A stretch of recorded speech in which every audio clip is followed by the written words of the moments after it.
ఈరోజు మరి టేకుల్పల్లి మండల కేంద్రంలో మరి మన లంబాడా బిడ్డలు ఏదైతే మన ఆదివాసీ లంబాడి బిడ్డల మధ్య ఏం జరుగుతూ ఉందో అందరూ చూస్తూ ఉన్నారు.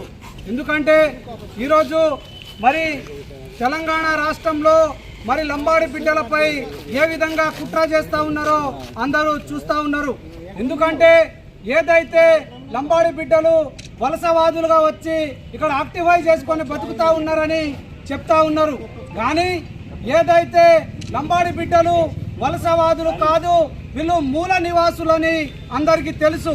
ఏదైతే 1927లోనే మరి బ్రిటిష్ ప్రభుత్వం మనల్ని గుర్తించింది.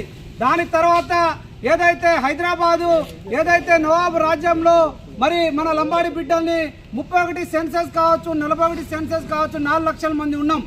మరి ఈరోజు గోల్కొండ కిలాలో కూడా మన బంజారా దర్వాజా సపరేట్ ఉందంటే మనల్ని ఎవరు గుర్తించారు అనేది వాళ్ళు తెలుసు.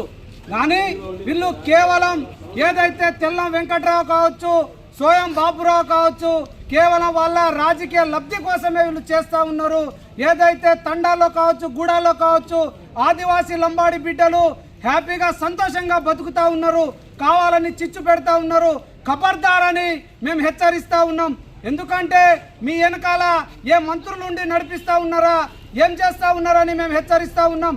ఏదైతే మరి కాంగ్రెస్ ప్రభుత్వంలో ఉన్నారు కాబట్టి మరి వాళ్ళతో కేసు విత్డ్రా చేపిస్తారా లేదంటే ఏం చేస్తారనేసి రేపటికల్లా మాకు క్లారిఫై ఇవ్వాలని మేము ఈ టేకుల్పల్లి మండల కేంద్రం నుంచి మేము ప్రభుత్వానికి డిమాండ్ చేస్తూ ఉన్నాం. ఈ అవకాశం ఇచ్చిన పెద్దలకి ధన్యవాదాలు. Thank you.